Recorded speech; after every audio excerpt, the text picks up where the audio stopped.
Hello, I'm Dr. Nathra Madurai, a neonatologist and an assistant professor here at the Johns Hopkins Children's Center. My work is driven by how the earliest exposures in life shape the developing brain and what we can do about it. I'm excited to share some of our recent work titled In Need of Neuromodulation, THC Vaping During Pregnancy Induces Permanent Changes in Structural and Functional Connectivity in Offspring, which we'll be presenting at the International Hershey Conference on Developmental Brain Injury. The reason we pursued this study comes down to what we're seeing clinically. Cannabis is now the most used substance during pregnancy in the United States. In states where recreational use is legal, pregnant people are significantly more likely to use cannabis, and nearly 1 in 5 meet criteria for dependence. Many patients believe cannabis is safe, and that perception is contributing to rising use during pregnancy and beyond.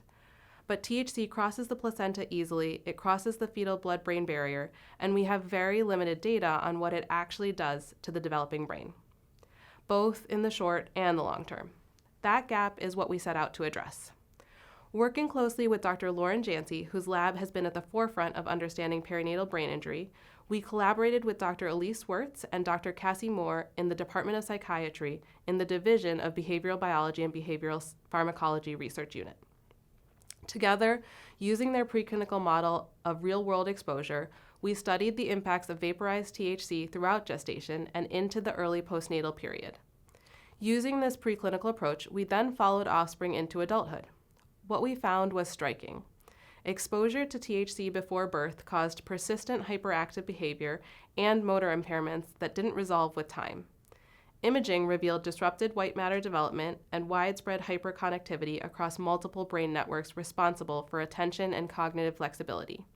And we saw a pro-inflammatory immune shift with elevated inflammatory markers, reduced protective cytokines, and fewer regulatory immune cells in the brain. This is still early preclinical work, and our next steps involve translating these findings to understand their relevance in humans. But what excites me is that by identifying neuroimmune mechanisms, we begin to see the potential for targeted interventions. We do this work to understand how early exposures change the developing brain so that we can modulate these effects and give children and families the best possible future.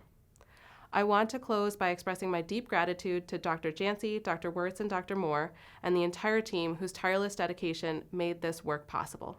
I'm fortunate to be part of a group that shows up every day and pushes forward, always for children. Thank you.